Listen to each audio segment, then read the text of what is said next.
Linear और angular displacements और velocities दोनों के रिलेशंस हम लोग देख चुके हैं। लास्ट रिलेशन है हमारे पास लीनियर और एंगुलर एक्सेलरेशन का रिलेशन। बहुत सिंपल है, सबसे पहले हम लोग इनके फॉर्मूलास देख लेते हैं, ठीक है। एक्सेलरेशन, लीनियर एक्सेलरेशन मेरे पास क्या होती है, डेल्टा वी अपॉन टी, ठीक है। और जो मेरे पास एंगुलर एक्सेलरेशन है वो किसके इक्वल है, डेल्टा वी। वी क्या है, वेलोसिटी है ना, ठीक है। तो वेलोसिटी की जगह पर क्या आ जाएगा, ओमेगा अपॉन टी, ठीक है। ये हो जाएगी मेरे पास क्या, एंगुलर एक्सेलरेशन, ठीक है। दोनों के फॉर्मूलास हमने रिकॉल कर लिया, फटाफट अपने मोटिव की तरफ मूव करते हैं। If V I and omega I, ठीक है, बिल्कुल उस तरह जिस तरह वेलोसिटीज़ का रिलेशनशिप था, बिल्कुल उसी फॉर्म में सब कुछ दिया हुआ है, बस वैल्यूज़ आपकी चेंज होती जाएंगी, ठीक है।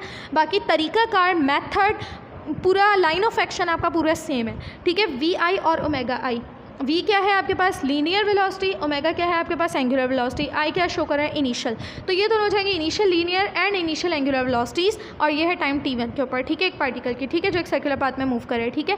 ऑब्वियसली सर्कुलर पाथ में मूव नहीं करेगा तो एंगुलर पैरामीटर्स प्रोड्यूस होना पॉसिबल नहीं है, ठीक है। अच्छा आगे देखो, आगे कहते हैं V F and omega F. Obviously V है वेलोसिटी लीनियर और ओमेगा है वेलोसिटी एंगुलर और एफ है फाइनल, ठीक है। तो ये हो जाएंगे final linear and final angular velocities at time t2, ठीक है। फिर अब देखो हम लोगों ने delta V, delta omega, delta T निकाल लेना है। डेल्टा वी क्या है, वी एफ माइनस वी आई।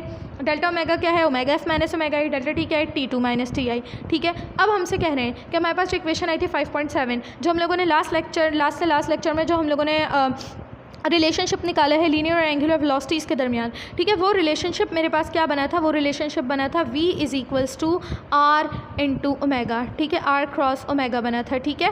तो क्या करेंगे, सिंपल इसी में हम लोग अपनी पुट करेंगे, क्या पुट करेंगे, डेल्टा वी पुट कर देंगे, ठीक है। आर एज इट इज़ आ गया और ओमेगा की जगह डेल्टा ओमेगा पुट कर दिया, क्योंकि ये रहा डेल्टा वी, ये रहा डेल्टा ओमेगा, ठीक है। चलो रेडियस में कोई चेंज नहीं आ रहा है। एक सर्किल का रेडियस मैंने पहले भी बताया था पिछले लेक्चर में, पीछे किसी लेक्चर में, कि वो सेम होता है रेडियस, चाहे यहाँ से यहाँ निकालो, यहाँ से यहाँ निकालो, यहाँ से यहाँ निकालो, यहाँ से कहीं से भी रेडियस निकालो, सेम होता है। इसलिए रेडियस में कोई चेंज नहीं आ रहा है, वेलोसिटीज़ और ओमेगा में चेंज आ रहा है। वैसे ये लास्ट लेक्चर में भी आपके जहन में सवाल आना चाहिए था कि रेडियस का डेल्टा क्यों नहीं पुट किया जब बाकी सारी चीज़ों को पुट करे, तो उसका आंसर ये है, ठीक है। तो अब मेरी ये जो इक्वेशन थी 5.7, ये मेरे पास कुछ इस तरह से बन गई है, delta V is equals to R delta omega. कुछ भी नहीं, यहाँ से वैल्यूज़ पुट करते जाओ, हो जाएगा सॉल्व, ठीक है। लेकिन उससे पहले वैल्यूज़ पुट करने से पहले भी हम लोगों ने जिस तरह सेम लास्ट लेक्चर में किया उसी तरह करेंगे कि दोनों साइड्स को डेल्टा टी से डिवाइड कर देंगे, ठीक है। यहाँ पर भी मैं डेल्टा टी ले आई हूँ और यहाँ पर भी मैं डेल्टा टी ले आई हूँ। इसका फ़ायदा मुझे क्या हुआ, देखो v upon T, velocity upon time किसके इक्वल होता है, एक्सेलरेशन के। ये लीनियर वेलोसिटी है, लीनियर एक्सेलरेशन है, ठीक है। तो delta v upon delta T किसके इक्वल हो जाएगा, मेरे पास लीनियर एक्सेलरेशन के इक्वल हो जाएगा,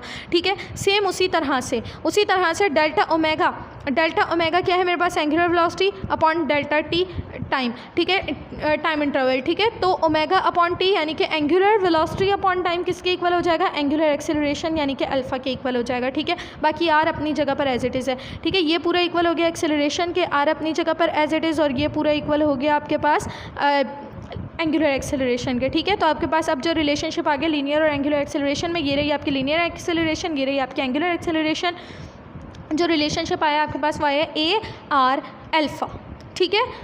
तो ये रिलेशनशिप है आपके पास इन दोनों के दरमियान। होप्स हो कि लेक्चर एंड हो गया हो, लेकिन देखते हैं नेक्स्ट पेज पर कोई बात तो नहीं की हुई, ठीक है। तो आगे हमसे कहते हैं इन वेक्टर फॉर्म, अगर हम इसे वेक्टर फॉर्म में लिखेंगे तो लीनियर एक्सेलरेशन किसके इक्वल हो जाएगी, रेडियस को अगर हम मल्टीप्लाई कर देते हैं एंगुलर एक्सेलरेशन के तो उसके इक्वल हो जाएगी, ठीक है।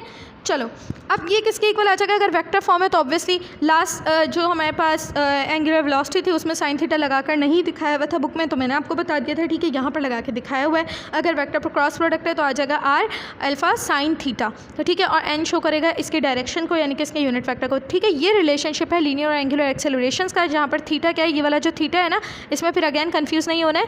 ये वाला थीटा आपके पास वो वाला थीटा नहीं है, डिस्प्लेसमेंट वाला थीटा नहीं है। ये वाला जो थीटा है ये एंगल है, ठीक है। किन दोनों के दरमियान एंगल है, सारा और अल्फा के दरमियान एंगल है, ठीक है। The direction of is perpendicular to both, again vector product है, ठीक है। तो ये इसकी जो इसका प्रोडक्ट है, जो प्रोडक्ट आ रहा है आर और अल्फा को मल्टीप्लाई करके, ये प्रोडक्ट जो है ऑब्वियसली इन दोनों के प्लेन के परपेंडिकुलर होगा। ये हम लोग वेक्टर प्रोडक्ट की प्रॉपर्टीज़ में और लास्ट लेक्चर में दोनों में डिटेल में पढ़ चुके हैं, ठीक है।